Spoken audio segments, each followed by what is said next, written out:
Hello, it is 10:33. I'm a few minutes late, but happy Tuesday, everyone. I'm really excited to be here for my second live Facebook broadcast. Today, I do not have a guest. I do have several guests lined up for the coming weeks, but I thought it would be good to just take 1 week and say hello and do a little. In case you missed it, I talked with Christina Renee, and she runs Voila Event Solutions here in New York.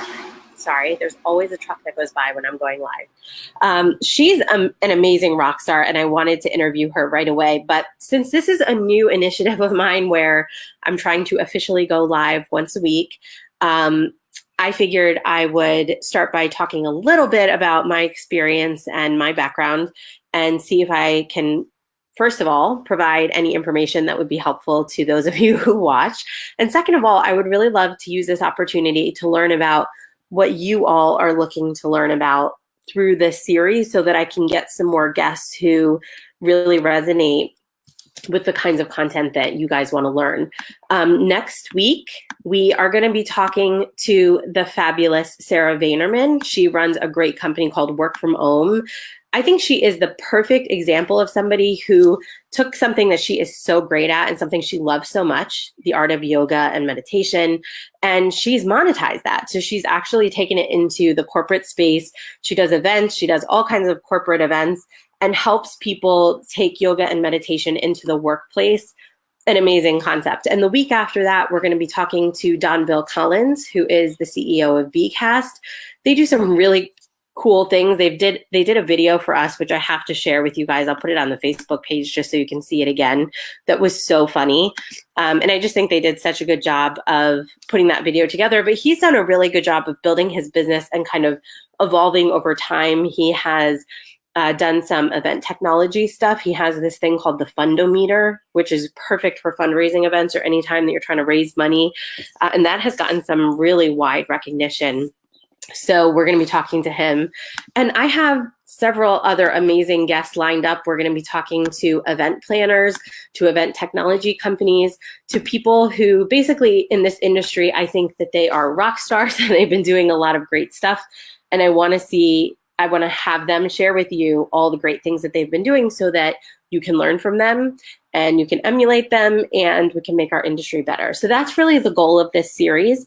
If you're watching this and you're hoping that I'm going to be talking about something in particular, or you think that you would be a great guest on the show, or you know of someone, please let me know. You can always email me, liz@lizkingevents.com, or you can make a comment on any of these feeds. Wherever you see it, I'm sure I will find it. So please let me know what you guys are looking to learn because I would love to help you learn those things and connect you to the right people.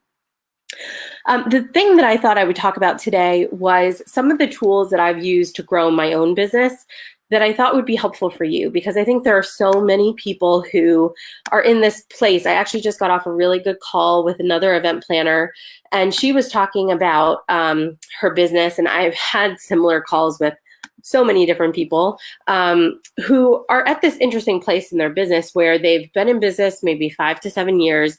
They're really good at what they do and they have great clients, but they know that there's room for growth. They know that if they changed a few things, they could be at such a better place. They could make a lot more money. They could make money in ways that are more fun for them, or maybe money in ways that is not so work intense. The events industry, as you guys know, is crazy. It's a very intense industry. And so, I think a lot of people get burned out and they know that there's some way that they could be making some more money. So I want to talk to you today about what you do when you get to that point, because it's a really exciting place if you have hope. I've definitely met people who are in that place and they feel like they just want to give up because there's really no place for them. They don't see the vision of where they can take their business, the next step. And so they're just tired. They're tired of running events all the time, traveling all over the world, being busy nonstop, and not even making the kind of money that they want to make to survive, let alone to live a luxurious lifestyle that they want to live. And that's really frustrating. But there's a lot of excitement and hope around this time if you have the right tools.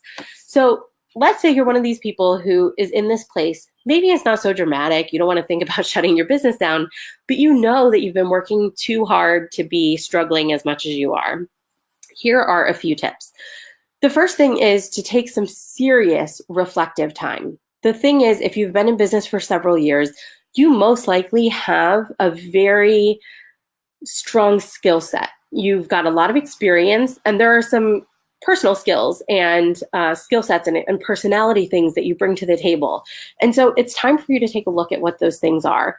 I do have some activities that I do with the Ignite program people, but even if you do this with a friend or a colleague, the person that you do this with, you need to find out if they are someone who knows a little bit about your work or is willing to learn and is willing to be very rough with you. The problem with doing this with your significant other or your best friend is that they often have a little bit of a difficult time telling you like they see it. And it's really important for your sake at this point in your business to know exactly what people think. You also need someone who can look at your business from a big perspective, and they can see what you're telling them, but you need someone who can also see beyond what you're telling them. They can understand, based on things they've seen in the past, other things you might not be thinking about. Or maybe they've had experience working with you at an event. So even though you think you're great at this one thing, maybe they don't think you're so great. And so it's important to have people in your circle who will tell you the truth. And so I recommend doing this first workshop or this first activity with someone like that, someone who can tell you exactly how they see things. And what I want you to do is just reflect on your business. I want you to reflect on your skills, the experiences that you've had, the things that you've done that make you better than everybody else. I remember when I worked in Columbia University, I was technically on the events team, but I had people coming to me all the time to ask me tech questions. And back then, I did not see myself as a techie person. I didn't know anything about event technology, and look where my business has come now. But back then, I just thought it was like a natural thing. They would come and ask me how to do things with Excel, or they'd ask me, how do I use this CRM tool or whatever? And it was just a very popular thing. And I noticed that they weren't going to ask my boss, for example, or they weren't going to ask another person. And that helped me to start tapping into things that I was truly good at that were better than other people. Now, there are plenty of people who are better at other things that I'm not good at. But it's important to tap into those few things that you're really like innately good at, and understand the connection between that and the skills that you have and the experience that you've had. So for example, I could have gone into the world and become an Excel person. Like I really could have learned all the formulas and spent my entire career. There are people who make a living doing videos and all kinds of educational resources for people to learn Excel better. And I'm one of those geeks. I like Excel a lot, and it's an option. I could have done that. But instead, I really found that my passion was in events. And maybe you think that there's no way that events and technology really fit together, but I found my little niche. And I didn't find it completely through an amazing strategy. I definitely found it at least partially by going with the flow and seeing whatever happens with the business and the opportunities that were presenting themselves and trying to make the most of those.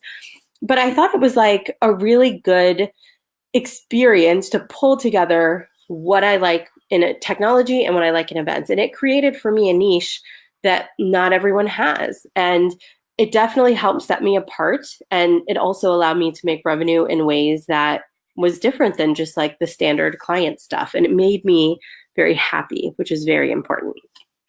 So you have to spend some time just thinking about who you are and what makes you happy and where you want to be and how all those things can work together to find a little niche for you that's really going to give you a lot of opportunity. A lot of people feel like they have to be everything to everyone, and that's somehow going to get them more money, but it's not how it works. People have to have a very set thing that they know you for, and that's what's going to get them to recommend you and get them to connect with you. And your personality is as much a part of it as your skill set. So you really have to do that deep dive within yourself and talk to a lot of people to get some really good feedback. You've probably seen that people who go through the Ignite program, they'll post on Facebook, like, I'm working on this personal branding exercise and I would like to know, when you think of me, what do you think of? Could be personal or professional. And they get a ton of feedback. And it's just a good way to see in a snapshot how people feel about you. I wouldn't make your whole business decision based on that, but it is a good tool to start identifying your niche. Once you've done that, I highly recommend a few different things. One is reading great books. I have always found that forcing myself, in my case, it's forcing myself to read a book every few weeks is a really good way of expanding my business. So once I kind of understand something that I want to focus on, something I maybe don't know as well as I should, or a topic that I know I need more skills in, I look for well-reviewed books on those topics and I read them. So some of the books that have changed my life are The Power of Habit. That's a recent one that I've read. Very good. It's very popular. So actually, if you look for it at your local library, I've heard that there are waiting lists for like 80 plus people. So you might have to wait for it. But in terms of understanding why we do the things that we do in the habits that we have and how we can change them in ways that are sustainable, that book is amazing. So if it could be totally used for personal, but on the professional side, I really used it to understand how I was organizing my day and how I could shift things to be more productive. And that, of course, was very helpful. Another book that I go back to time and time and time again is The Lean Startup. It is hands down my best business recommendation. And I've read a lot of business books, but the reason I recommend Lean Startup is because it really gives you some great tools for trying new concepts. So if you're at a place in your business where you think you want to try some new things, this really breaks it down for you. I used to be one of those people who had an idea, so I would plan everything out. I would literally write out, I would create the logo, I would create the entire plan, I would build an entire website, I would build a registration page, and I would spend hours and hours and hours laying this out, and then I would launch it to the public. The problem is, sometimes the public didn't respond at all. There was like no interest in this thing that I was doing. And so what I learned through reading The Lean Startup is the idea of this minimum viable product, the MVP, the least work to test your idea. So the idea here is that you take the simplest version of your concept, you execute it, you get feedback on it, and then you improve it. And then you execute again, you get more feedback, you improve it. This has really been a driving factor for so many things. I have the Event Hustlers Facebook group, I have the Ignite group, I have Founder Network. So there are a lot of different projects that I've launched over the years using this kind of methodology, and it works so much better. And from just the idea of testing new things in your business, it's always nice to test them without spending a lot of time and money. And this book will really help you. So I highly recommend that. There are several other book recommendations, of course. Like I said, I try to read very regularly. So I'll post them in our Event Hustler Facebook group. If you're not already a member, definitely check it out. So I'll post those in there and I'll continue to share the books that I've read, but those are a few. Another thing I recommend is connecting with a group, whether it's Event Hustlers or an association that you're a part of or another business networking group. It's really important to be surrounded by people who think like you. I've heard that quote, you are most like the 5 people that you spend the most time with. And I think to some degree that is true. So if you surround yourself by people who are frustrated in their business, they don't know the next step, they're not sure what they want to do, that's probably the kinds of feedback that you're going to get, and probably more like the steps that you're going to end up taking. So instead, you want to make sure you're surrounding yourself with a community of people who will push you to the next level, inspire you, give you ideas, and again, give you some very straightforward feedback. I think it's very important. Another recommendation, and I've done this myself and found it to be very useful, is in the right moments, you need to hire or pay for the right kinds of workshops and courses and mentors and coaches, whatever it is that you need. So when you're looking at your business and you say, I think I could be really successful if I could just figure out this one thing, you need to figure out who can help you with that. And I think that it's very important to think about the idea of investing in yourself and in your business. A lot of times the mentality is like, let me spend as little money as possible so that I can make as much money as possible. But there is a point where that ratio doesn't really work very well. Instead, you find you have to invest money in order to get to the next level and really make more money. And I found that I made some very big financial investments in coaches and other things. And they did position me. I absolutely can say that I made my money back from those and more, because it's just important many times to get an outsider's feedback. Sometimes you can do it for free in those networking groups or through the books that you read, but sometimes you just got to pay for it. You just have to find someone who has that expertise and will help you with that particular thing that you need to learn. So those are just 3 tips that I have for you today. I thought it would be helpful because I have been talking to more and more event planners who seem to be in this kind of gray area where they know that they're really good at something, but they really want to see their business doing more. And there's a lot of ways to do it. You don't have to spend thousands and thousands and thousands of dollars. I don't recommend taking tons of online pre-scheduled courses where you're just getting a standard amount of information.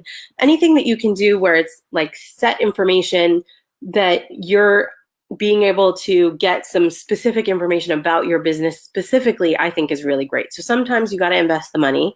Sometimes there's just great resources all around you that can really help you for very little money. So that's what I have to say today. I'm not going to ramble for a whole half an hour, but that's the topic. Again, I wanted to do this so that I can learn more about the things that you're interested in learning about. We have, today is May 7th, and we have guests booked all the way through July. So I will have an interviewee here for all the other sessions, but there's still room to add people. Of course, this is something I plan to carry on past that. And who knows, maybe we'll do them more than once a week if we find some really great people we need to talk to. So if you have any recommendations on people or topics, please let me know. It is a gorgeous day here in New York, and I plan on getting outside. It's a nice thing about having a flexible schedule. So thank you so much for joining. To all of you who watched the recording, I really appreciate it. And let me know what you think. All right, folks, I will see you next week for our broadcast, and I'm sure I'll see many of you in the meantime. Thanks so much. Take care. Bye.